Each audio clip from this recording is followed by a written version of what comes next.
रहा है। 1.25 आंख वाला एक काड़ा जो बयान देता रहता है 24 घंटे। और मैं आपको बता दूं, ये जो काड़ा है ना, किसी पे भी मानहानि का मुकदमा भी ठोक देता है। ये सुन लीजिए, के बारे में ऐसे नहीं बोल सकते आप। कौन क्या चीज? महान शख्सियत है हमारे देश की। आपकी महान शख्सियत है ना, सुनिए एक काम सुनिए। तो अगर महान शख्सियत है तो मैं आपसे गलत तो बोलूंगा नहीं। ये बताइए, आप रामदेव के इस बयान से सहमति दर्ज करते हैं कि महिलाएं उन्हें बिना वस्त्र के भी अच्छी लगती हैं? तो आपकी इस बारे में क्या राय है महान शख्सियत की? तो माफी मांग एक मिनट क्या, एक मिनट क्या राय है? माफी मांग ली ना उन्होंने। अरे एक मिनट, मैं क्या बोल रहा हूँ, क्या राय है आपकी इस बारे में? डॉक्टर के बारे में जो बयान दिया फिर माफी मांगी, उसके बारे में आपकी क्या राय है? आपके घर परिवार वाले यही सोचते हैं क्या? आप भी यही विचारधारा से जुड़े हुए हैं क्या? गलती करके अरे सुन तो लीजिए, आप एक मिनट, आपके घर से जाते हैं रामदेव का प्रवचन सुनने के लिए? आप कितनी बार गए हैं आपके घर से? आप गए हैं एक आध बार उनके सामने? वो जो कराते हैं वो पेट को ऊपर नीचे आसन लुटासन जो भी है, हाँ तो आप गई हैं एक आध बार करने? आप गई हैं एक आध बार करने? आप भी तो करते, तो वो है? करते हैं। मैं तो नहीं करता भाई, सबको। आप एक बार बताइए, उसके आने से कोई योग थोड़ी आया है, योग तो पहले से भी था। आज के दौर में सुन लीजिए, आज के दौर में धर्म संसद के नाम पर लोग इस देश के अंदर उन्माद फैला रहे हैं। धर्म संसद के अंदर सुन लीजिए, आप पहले सुनिए, पहले तो बिना बात किए ना मुंह से बी करके, और ये अपना जो टीआरपी के लिए स्टेटमेंट निकलवाने के लिए, मैं कुछ नहीं निकालने वाला, मुझसे आप सुनते रहिए शांति से। सुनिए और एक लॉजिकल चीज को सुनिए। धर्म संसद के नाम पर, धर्म संसद क्या है? धर्म संसद का अर्थ है कि आप अपने धर्म की अच्छाइयाँ लोगों तक पहुँचाने का काम करें। यानी जिस प्रकार से भगवान श्री राम ने अपनी पत्नी के लिए लंका तक की यात्रा तय करी, जिस प्रकार से हमारे धर्म में बताया गया कि नर ही नारायण है, ये होता है धर्म संसद का उद्देश्य कि आप धर्म की अच्छाइयाँ लोगों तक बताएं। धर्म संसद का उद्देश्य ये नहीं है कि आप किसी भी धर्म और जाति के ऊपर प्रहार करें। कोई बाबा बाबा नहीं है, ये सलवार जी भी रामदेव, ये ऐसा है, ये बिजनेसमैन है, ठीक है। इसके ये 24 घंटे पॉपुलैरिटी हासिल करने के लिए कोई ना कोई विवादित बयान देता रहता है। और मुझे एक बात समझ में ये नहीं आती है कि सरकार इसे उठाकर जेल के अंदर क्यों नहीं डालती है। कभी इसे बहन बेटियां बिना कपड़ों के अच्छी लगती हैं, कभी ये डॉक्टरों को लेकर विवादित बयान देता है, कभी ये कोरोना की दवाई को लेकर विवादित बयान देता है। ये 24 घंटे विवादित बयान देता ही रहता है। और इस देश के अंदर रामदेव ने क्या इस्लाम धर्म को अपना रखा है? रामदेव कैसे जानता है इस्लाम धर्म के बारे में? क्या वो आतंकवादी थे? क्या वो आतंकवादी थे? उन्होंने इस देश को मिसाइल दी, क्या वो आतंकवादी थे? मैं आपसे पूछना चाहता हूँ। मीर उस्मान अली क्या आतंकवादी थे? खान अब्दुल गफ्फार खान क्या आतंकवादी थे? इस सवाल का आप जवाब दीजिए ना। ये लोग जो धर्म को लेकर, मजहब को लेकर विवादित बयान देते रहते हैं इस देश के अंदर, अगर इस समय पर किसी भी व्यक्ति को अगर पॉपुलैरिटी हासिल करनी हो तो वो इस्लाम को लेकर विवादित कोई भी बयान दे सकता है। और इसका सबसे बड़ा उदाहरण नूपुर शर्मा है, नवीन जिंदल है। इससे भारत देश की छवि जो है वो खराब हो रही है। एक और तो भारतीय जनता पार्टी के नेता, चाहे वो जेपी नड्डा हो, चाहे गौतम गंभीर हो, सब तमाम जगह पर जाकर मजारों पर चादर चढ़ा रहे हैं। दूसरी ओर रामदेव जैसा ये सलवार जी भी विवादित बयान देता है, लेकिन सरकार इसे उठाकर जेल के अंदर नहीं डालती है। आप एक बात मुझे बताइए कि क्या आज सरहद पे खड़ा जवान इस देश के लिए जान नहीं देता? क्या उनमें मुसलमान नहीं है? अभी 26 जनवरी गणतंत्र दिवस के अवसर पर मुदस्सिर अहमद शेख, जो कि जम्मू कश्मीर पुलिस के जो जवान थे, उनको सम्मानित किया गया। ये बताइए ना आप मुझे। आज भी जब आप सरहद पे जाती हैं तो सरहद की हिफाजत करने वाले हिंदू भी होते हैं, मुस्लिम भी होते हैं, सिख भी होते हैं, ईसाई भी होते हैं। और रामदेव ने मुसलमानों को लेकर भी विवादित बयान दिया, ईसाइयों को लेकर भी विवादित बयान दिया। एक बात आप मुझे बताइए कि आप, रामदेव की औकात नहीं है, मैं तो बोलता हूँ सीधे तौर पर, रामदेव की प्रोडक्ट यूज कर रहे हैं आप, ऐसी बात कर रहे हैं। आप लगाती हैं उनका प्रोडक्ट? आप नहीं करते। तो ये पतंजलि का भोंपू है क्या? आप नहीं करते। ये पतंजलि का है क्या भोंपू? मैं तो नहीं करता। मेरे हाथ में क्या दिख रहा है? मैंने क्या लगा रखा पतंजलि का? घर पर रखे हो प्रोडक्ट? नहीं तो आप हाँ मेरी बात सुन, आप लगाती हैं? मुझे लग रहा है, सुन लीजिए, पतंजलि का शैम्पू लगा कर डेली निकलते हैं सुबह करते। नहीं मेरे को तो पता नहीं कि मैं पतंजलि का शैम्पू लगाता हूँ नहीं लगाता हूँ। ये बेचारा पतंजलि का गौमूत्र जरूर पीता है, इसलिए गोबर और गौमूत्र खा के इसके दिमाग में भर गया है। पीते हैं आप? गौ माता का अपमान करेंगे आप इस तरीके हाँ, से? मैं गौ माता का अपमान नहीं कर रहा, ये भाई पीता है गौमूत्र। पीते हो आप? नहीं, लाखों लोग पीते हैं। तो आप भी पीते होंगे, मतलब लाखों में तो आप भी आते हैं। पूजा में लगता है हैं?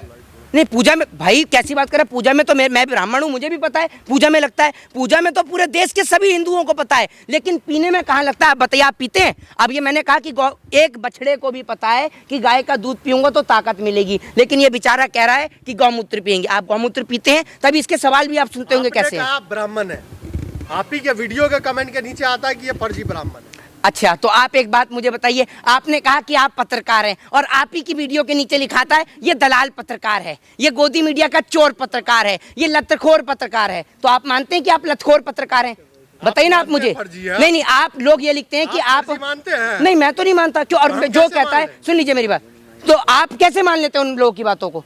अगर आप ये कहते हैं, अगर आप अपनी बात को, स्टेटमेंट को सच मानते हैं तो मैं भी मानता हूँ। आप मानते हैं क्या? मोहित साहब आप मान फालतू की लेंगे? बातें छोड़े, बाबा रामदेव की बात हाँ हाँ हाँ, तो आप ये बताइए, बाबा रामदेव का आप प्रोडक्ट यूज करती है? मैं तो वहीं था। नहीं मतलब है, बनाते हैं पतंजलि के प्रोडक्ट तो लोग यूज करते हैं ना। आप तो रामदेव जो, एक मिनट, रामदेव खुद बनाता है पतंजलि के प्रोडक्ट?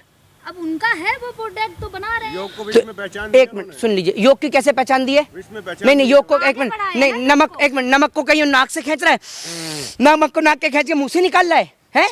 कैसी बात कर रहे हैं? पहाड़ों से लाए ना। हैं? पहाड़ हाँ, नमक का बड़ा ही क्रिटिकल कॉन्सेप्ट है नमक का। आप सुनिए, ये कहता है लाखों वर्ष पुराना हिमालय की गोद से खोज के लाए हुआ नमक, और नीचे नमक पे पीछे एक्सपायरी डेट दे रखी होती है। आप सोचिए, नमक जो है लाखों वर्ष तक हिमालय में एक्सपायर नहीं हुआ, लेकिन रामदेव उतार कर लिया है नीचे तो एक्सपायर हो गया। ऐड है, एडवर्टाइजिंग के लिए करना पड़ता है ना। ऐड मैं क्या पूछ रहा हूँ, आप करते हैं पतंजलि का प्रोडक्ट यूज?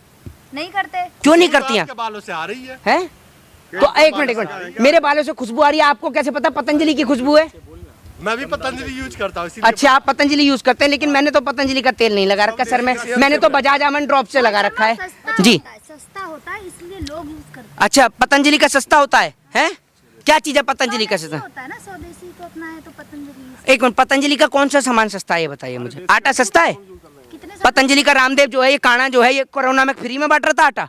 पर्सनल क्यों जा रहे हैं? हैं? पर्सनल क्यों जा रहे हैं? अब आप उनकी आप पे कमेंट अच्छा कर मोहित रहे हैं, भाई, पर्सनल मोहित मत भाई ये जाइए। बताइए कि आखिर क्यों दे रहे हैं फिर बयान बाबा रामदेव? हैं? इस तरीके के बयान क्यों? रामदेव जी बयान इसलिए दे रहे हैं, साल 2024 में इलेक्शन है, चुनाव है। रामदेव जी सोच रहे हैं अगर मोदी सरकार दोबारा आ गई तो कोई ने जेल के अंदर उठाकर न डाल दे। सरकार इनसे पूछेगी कि भैया आपका क्या योगदान है, तो हाँ, मोदी सरकार के साथ हैं, लेकिन स्टेटमेंट भी तो देने पड़ेंगे। भाजपा में जो जितना लुच्चा है वो उतना ऊंचा है, ये समझ लीजिए आप। ये विवादित बयान भाजपा से थोड़ी है रामदेव, कैसी बात कर रहे हो? मोदी जी के साथ फोटो नहीं देखी आपने रामदेव की? तो भाजपा से हो गए। तो फिर मोदी जी जेल में क्यों नहीं वो डलवाते? जॉर्ज मेरी बात सुनिए, मैं क्या बोल रहा हूँ, मोदी जी जेल में क्यों नहीं डलवाते हैं उन्हें? मेरी बात सुन लीजिए, मोदी जी जेल में क्यों नहीं डलवाते हैं उन्हें? मेरी बात अरे हाँ, तो सुनिए, व्यापारियों को जेल में डाला जाएगा। अरे सुनिए, देश की अर्थव्यवस्था खराब हो जाएगी। रामदेव जैसे लोग सुनिए, अर्थव्यवस्था मजबूत कर रहे हैं। सुनिए सुनिए, गौमूत्र पीने वाले पत्रकार जरा सुनिए। जब रामदेव ने, उस काणे रामदेव ने, आपको बड़ा मेरे पर्सनल जानकारी अरे पता है, आप मैं ही क्या ने पीता हूँ, मेरे कब को सो नहीं के पता। उठता हूँ। नहीं, आप मेरे साथ ही रहते हो क्या? नहीं नहीं, मेरे को नहीं पता, अभी आपने बड़ी personal बताया है, जानकारी अभी आप ही ने बोला ना गौ का अपमान कर रहे हैं। अब सुनिए, इनसे मैं पूछना चाहता हूँ कि जब रामदेव ने डॉक्टर को लेकर बयान दिया तो क्या सही बयान दिया था? हैं? एक मिनट, अरे आप ये बताइए, आप उस वक्त सो रहे थे? नहीं, माफी मांगने से एक मिनट, अभी मैं निकाल के खोल के जूता कान के नीचे दूं और माफी मांग लेता हूँ, जी गलती हो गई, गलती हो गई। दूं क्या खोल के जूता? खोल के दूं क्या? ये रहना, खोल के दूं क्या? दूं क्या? चाहिए क्या किसी को? अरे माफी सर, गलती हो गई सर, गलती हो, संत का सर, नाम गलती आता हो है, गई। आप जूता निकालते सर, हो। गलती हो गई। एक बाबा का नाम आता है, आप जूता निकाल रहे हो। अरे रामदेव के लिए आप जूता सुन निकालोगे? लिए, रामदेव के लिए हाँ, आप जूता निकालेंगे, रखिए आप पे हाथ। रामदेव के लिए जूता निकालोगे?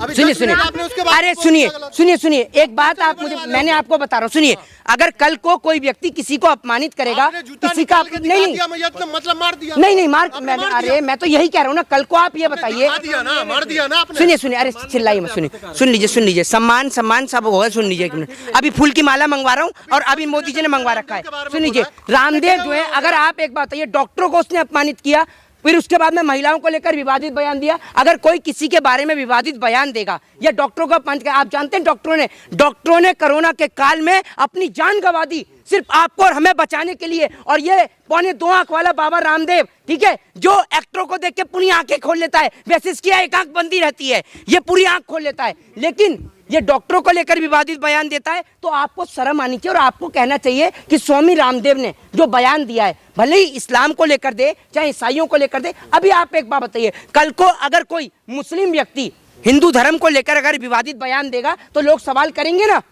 करेंगे नहीं करेंगे? इससे क्या होता है, दो धर्म के बीच में एक विवाद पैदा होता है। धर्म के बीच में विवाद कैसे पैदा होता है? अगर आज कोई मुस्लिम धर्म और ईसाई धर्म के बारे में गलत बोलेगा तो भैया कुछ मुस्लिम भी निकल कर बोलेंगे। जुम्मे के दिन मीटिंग होता है कि नहीं होता है, ये बताइए। मेरी बात सुनिए, अरे जुम्मे के दिन मीटिंग हो चाहे जुम्मे के दिन ना हो, जुम्मे की मीटिंग का और इसका क्या कनेक्शन है, ये बताइए आप मुझे। एक बात आप मुझे आपको बताइए, ज्यादा इस पता देश होगा, के आप अंदर, मुस्लिम हितैषी हैं। अरे सुन लीजिए, मैं तो कहता हूँ मंगल को भी मीटिंग होती है, मंगल को भी हम हिंदू धर्म को मानने वाले लोग बजरंगबली की मीटिंग करते हैं। कोई रोक के दिखाए मीटिंग, किसी के अंदर दम हो तो रोक के दिखा दे। जुम्मा की मीटिंग में आतंकवाद को बढ़ावा दिया जाता है क्या आपको लगता है? एक बात, अरे ये सुनिए, इसका इस सुन लीजिए, इस व्यक्ति का खुद का नाम दानी संजार है, सुन लीजिए, और ये खुद कह रहा है कि जुम्मे की मीटिंग में क्या होता है, सुन लीजिए। अरे आपको शर्म आनी मैं चाहिए। सवाल कह रहा हूँ, आप मैं क्या बोल रहा हूँ, बाबा रामदेव ने जो सवाल उठाया मैं उस पे कह रहा हूँ, क्या आपको ऐसा पूरे लगता देश, है? सुन लीजिए, हाँ। पूरे देश मैं नहीं का कह रहा हूँ, ये मुसलमान, मेरा लफ्ज़ मैं नहीं तो है। ये जानता हूँ, पूरे देश का मुसलमान जुम्मे के दिन अजान पढ़ता है, ऊपर वाले की इबादत करता है। क्या अब हम लोग जिस प्रकार से मंगलवार के दिन हो या फिर तमाम दिन जो है हम ईश्वर की आराधना करते हैं, लेकिन मंगल को मंदिर में जाकर एक विशेष पूजा करते हैं हनुमान जी के सामने, ठीक उसी प्रकार से हमारे तमाम मुस्लिम भाई जुम्मे के दिन, क्योंकि आपके धर्म में लिखा हुआ है इस बात को कि जुम्मे की जो नमाज है अगर वो मस्जिद के अंदर अदा किया जाए तो वो अच्छा होता है।